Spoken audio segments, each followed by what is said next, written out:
Hey, it's Silver. This is Battle Shapers. So this is actually something that I played and covered the demo for way back on one of the previous Next Fests on Steam, and I was really enjoying it, so I was excited to see what came of it once the early access campaign actually began. So here we are. The early access is just freshly out. So what exactly is it? Well, it's a sci-fi roguelite FPS that's actually styling itself a little bit around kind of like a Mega Man-like formula, interestingly enough, because you actually choose a specific sort of robot master to go up against, and they have their own themed hazards and stuff that you've got to deal with, as well as their own rewards that you get for beating them that are unique to them, and then you move on to the next one. So you have this sort of suite, this kit of abilities that you start with that is determined by the cores that you're using. You don't actually start with one of them in this case, but you will get one after you beat the first time you beat a boss. Basically, you'll get your own core that's actually owned by your character, and then every time you beat a boss after that, you will get their core. Well, every time you beat them for the first time, at least.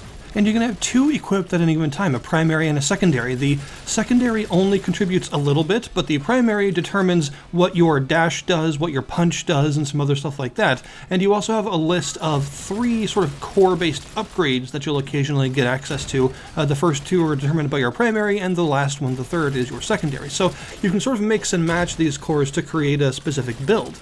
And in addition to that, you've also got 2 weapon slots. Your weapons have infinite ammo in this game, but they do have to reload, and reload speed is a very important consideration because everything is really, really fast. So, in fact, that's something I should probably mention right off the bat. This is a really fast game in general, so the flow of combat itself, you're going to be dashing around a lot, punching things, and shooting things, and it's all going to be happening at very high speed. You'll also get access to various different gadgets that you can have on the E key, from stuff like grenades to deployable drones and some other things like that, and you have an ability on the Q key that is also determined by the primary core that you're equipped with.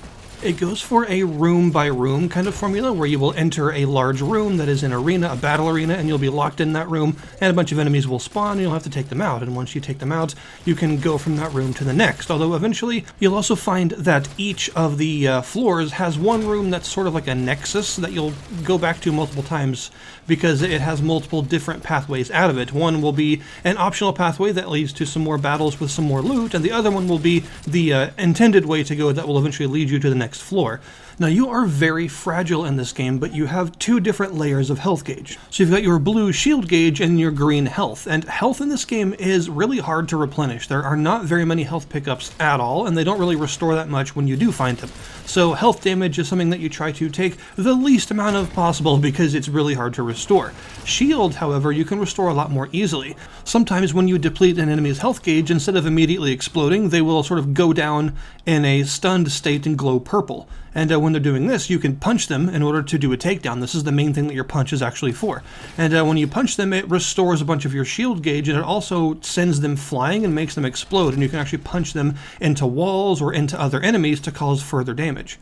So losing a bit of your shield gauge isn't the end of the world, because chances are you can actually restore it relatively soon, because there are a lot of enemies in each room, and even though I don't think there's a way to control if they go down into a takedownable state or not, it just kind of happens at random from what I can tell, it still happens often enough to where you can rely on it to be there to restore your shield if you need it. There are also several different damage types which you have to use effectively. There's just your basic white kinetic damage, but there's also a green damage called Vibro, as well as some electrical and thermal damage that you can use. And each of these damage types builds up a sort of debuff on the enemy, and once it hits 9 stacks, some sort of larger debuff happens. Like, of course, setting them on fire or causing them to chain lightning around them and things like that. So you want to use these elemental damage types to your advantage to deal with enemies in better ways. And there's also, eventually you'll start to find enemies that have colored crystals on them, and this is a heavy form of damage resistance. They'll take a lot less damage, but if you hit them with the damage type that is the same color as the crystal, they'll take normal damage, and eventually it'll actually break the crystals so that you can damage them with other weapons as well. Throughout the runs, you'll be collecting gold, and this is your in-run currency, so you don't keep it when you die, but you can use it in-run at shops in order to buy some, new weapons or some new skills or what have you, and you can also sometimes buy some health pickups and things, which is nice since they don't appear very often in other places.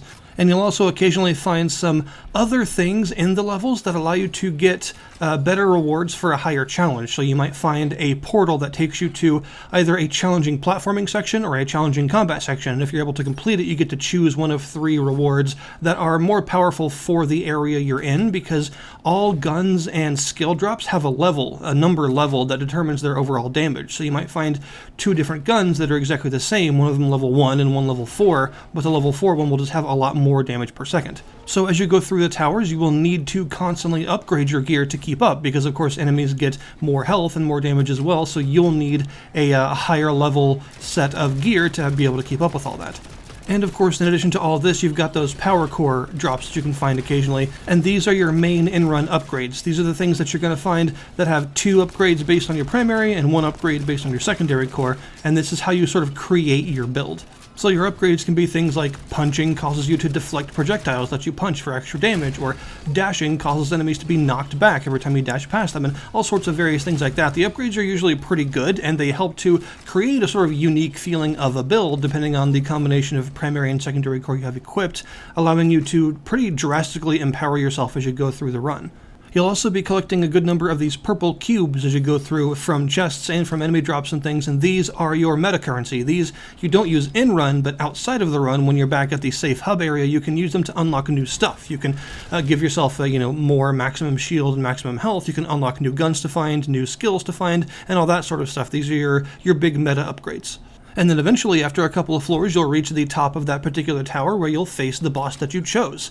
And when you choose a boss, you actually can look at the various things that boss is going to be throwing at you throughout their tower. So every boss has a set of different powers that will be hazards for you as you're climbing. So it'll say they'll spawn these types of champion enemies, and they'll spawn these elemental resistant enemies, and they'll also spawn these electrical mines throughout the battlefield and things like that.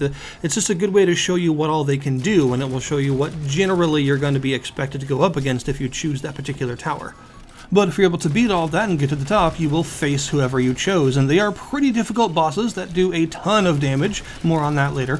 And you'll find that it'll probably take you a couple of tries just to learn what all they can do, because they can kill you so fast that it's hard to learn in just one run everything they can do. They also will spawn adds, they'll spawn waves of enemies to fight with them, although this is actually pretty nice because you need these guys to replenish your shield. So, if you've got hit by some of the boss's attacks and your shield is down, having them spawn some enemies for you to potentially take down so that you can get some shield back is really handy. They don't spawn massive waves, and from what I can tell, the spawn is time-based and not health-based, so they don't automatically spawn adds at a specific threshold of health. Instead, it's just after a certain amount of time has passed, because I've had them at completely different levels of health spawn adds, and also sometimes only do it once per battle, or do it like 3 times per battle if I'm taking a while, so I'm pretty sure it's time-based. But if you're able to beat them, you'll get a bunch of health and other currency drops and stuff, as well as a core upgrade, and then their core if it's the first time you beat them. And then you can purify that tower and move on to the next one. But of course, the towers get more and more difficult as you go. So the first tower, no matter who you choose, will be of a certain difficulty, but if you make it past that and go to the second tower, then they'll spawn newer hazards and more difficult versions of the challenge rooms and hazard rooms and stuff, and also they'll have higher level skills and hazards, like the skills that it shows on the map selection screen will actually be enhanced and added to with some new ones, so some of them will get stronger, and some of the hazards they can throw at you will change entirely.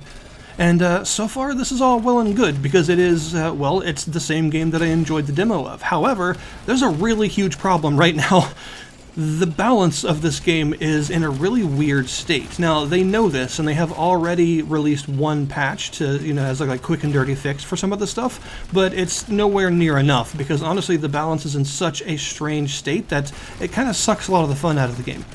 I don't know exactly what happened, because the balance of the demo was great. It felt good, it was a healthy challenge that was fun to overcome, but I don't know, maybe they got some really negative feedback from that demo or something, but whatever happened, it caused them to change the balance to be not as fun. Now it is so obscenely hard that it actually feels just straight up unfair. It's not a fun challenge to overcome, rather it's just like way too much. Enemies tend to get very, very bullet spongy in this game now, like really a lot. It feels strange because you complete a really difficult challenge to get a higher level weapon than you can normally get elsewhere, and it feels really good, but only for like 2 or 3 rooms, and then after that you go back to feeling like you're barely scratching the enemies. It feels like the damage from your weapons absolutely cannot keep up with how much health the enemies have, and you will always feel like you're just barely scratching them. This means that some weapons just feel objectively better than others, and some weapons feel almost entirely useless. Like the railgun, for instance, which, I mean, railguns are usually fun in games, but it takes so long to charge, and it just does not do the damage it needs to justify that long charging time. If you try to use the railgun seriously, you will die. It's actually weak enough that the basic enemies that you face before you even choose a tower to go up against, just the basic, like, level 1 enemies of the tutorial area, a fully charged rail shot will not kill them. They can actually face tank it and keep going. And that should tell you all you really need to know about how viable a weapon that is. The damage is also totally off the charts. Enemies can easily, like, 2 or 3 shot you very early on, and that doesn't seem to change. No matter how much shield or health you get, it always feels like you can barely survive a couple of hits. Bosses can kill you in seconds, and this is after the boss nerf. In fact, here you go, actually. Here's just a little clip of what happens when you walk into a boss room.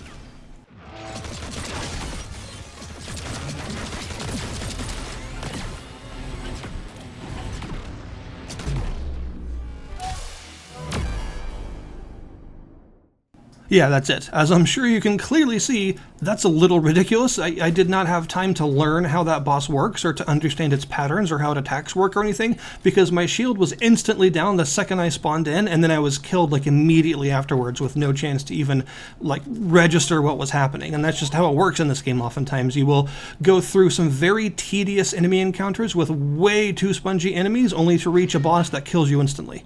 The game feels very player hostile, I think is how I would put it. It feels like the game hates you and doesn't want you to have fun. Almost everything that happens makes it feel like the game just wants to screw you over on purpose. I've once had a hazard spawn in such a way that several of these cyclones appeared out of nowhere and bounced me between them repeatedly until I died and I couldn't do anything about it. They just showed up all of a sudden and I was dead, and I had like no control over the situation.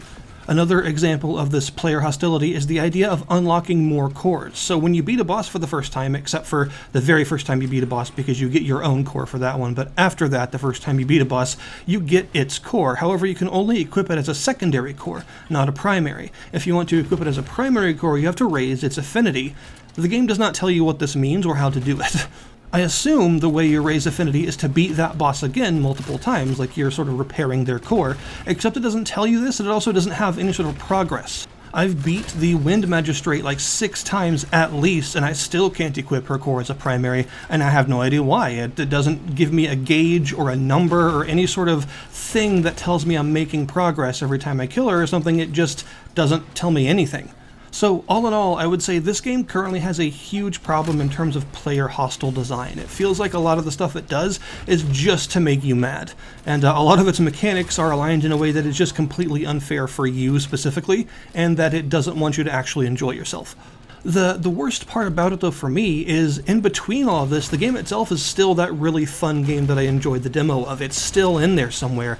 It's got a wonderful art style with a really vibrant use of color. The weapon models are really detailed and interesting, and the reload animations are cool and inventive. The weapons are just fun to use. When you have a weapon that doesn't feel like it's just barely scratching the enemies for a couple of rooms, then the combat is really fun because it's fast, it's frantic, you have all these cool skills based on your core that you can use, and all the sort of synergistic abilities that you've purchased up to that point with your core upgrades and all this stuff. There's a lot here that makes for a really good roguelite. It's just all wrapped up in a package that feels like it absolutely hates you. Between enemies that take forever to kill despite being basic enemies, some weapons and skills being almost entirely useless, bosses being able to kill you just about as soon as you walk into their arena with like no build-up, and like no real visual clues on how the affinity system works, there's just a lot to work on here. But I do think this will end up being a very good first-person roguelite because, you know, I've played a good version of this game. That was the demo, and if it can get back to that level of sort of polish and balance, then I'm pretty sure this will be a really, really good time. So I'll almost definitely be keeping you updated on this game because I know there's a really good game in here. It's just sort of, you know, wrapped up in some odd balance decisions. But the cool thing about that is balance can be changed, right? If it was like bad game design decisions, then those are much harder to change. But in this case, it's mostly just balance, and all that stuff can be altered as the early access campaign goes on. So I'll put the link in the description below this video to the Steam store page so that you can check this one out yourself, wishlisted, and keep an eye on some updates or dive into it if you wish. It is still a good time. It's just overly difficult right now and needs a little bit of some love put into it. But, you know, I have a feeling that it's going to get exactly that because it's clearly made by a team that knows what they're doing and definitely wants the game to be the best that it can be. So, yeah, thank you guys very much for watching, and I'll see you next time.